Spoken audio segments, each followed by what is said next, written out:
culot.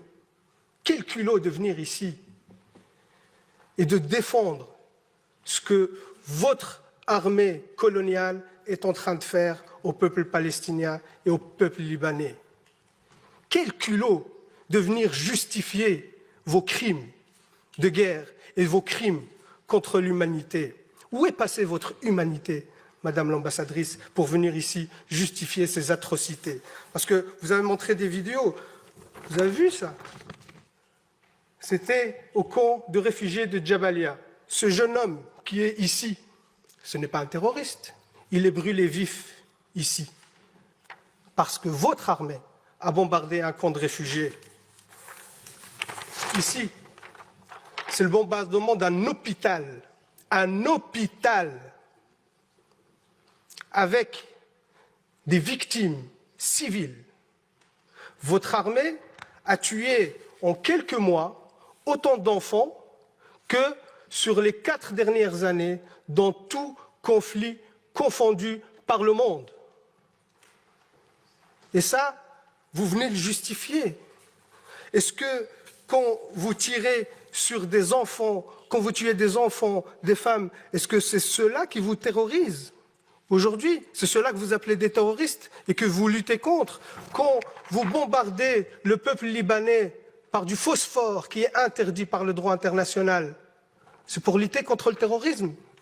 Quand vos soldats, qu'on considère, que vous dites que c'est l'armée la plus morale du monde, quand vos soldats exhibent les vêtements des femmes assassinées et qui font des vidéos de divertissement sur TikTok, quand ces mêmes soldats posent avec leur butin de guerre fièrement et qu'ils sont fiers de tuer des enfants et des femmes, et c'est eux qui le disent, hein, dans des vidéos TikTok, dans des comptes Twitter, ça c'est votre armée la plus morale. Et oui, monsieur de Marthe, moi je ne me rabaisserai pas à vos insultes sur l'éducation, ainsi de suite, je vous laisse ces bassesses pour vous. Mais par contre, oui, moi je prends parti dans ce conflit, je prends parti pour les opprimés. Je prends parti pour le peuple palestinien.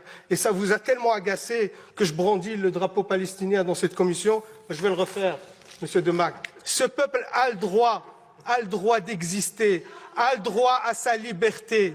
Ce peuple a le droit à son indépendance. Ce peuple a le droit à la dignité. Et vous les combattez. Vous faites un nettoyage ethnique. Vous faites un génocide contre le peuple palestinien sous prétexte de lutte contre le terrorisme, alors que c'est vous, l'armée la plus terroriste dans la région. C'est vous les vrais terroristes. C'est vous qui colonisez la Palestine depuis 76 ans. 76 ans. Il n'y avait pas de 7 octobre depuis 76 ans.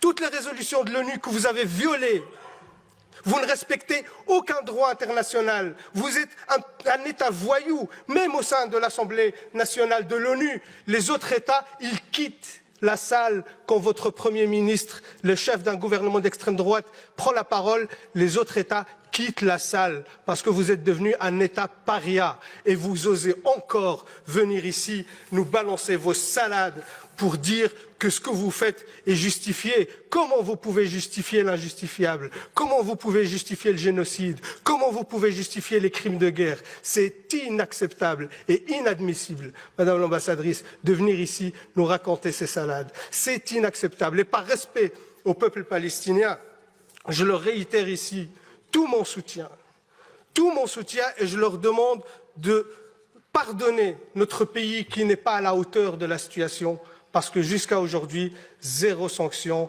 ont été prises contre votre État. Et vous savez, vous avez justifié vos réactions parce qu'on vous a lancé des roquettes. Une autre étude sur les attaques en jaune, les attaques libanaises, en mauve, les attaques israéliennes. Qui est le terroriste de la région? Vous êtes l'État terroriste et vous avez des comptes à rendre. Et c'est une honte aujourd'hui que vous êtes resté encore impuni, qu'il n'y a aucune sanction contre vous. Je termine par là, Madame la Présidente, même s'il y a beaucoup de choses à dire, mais on est limité par le temps, mais je pense que l'essentiel a été dit. Et surtout, ce qui est encore honteux, qu'il y a encore des porte-voix et des porte-paroles dans ce Parlement qui soutiennent cette politique génocidaire, et ça, c'est inacceptable.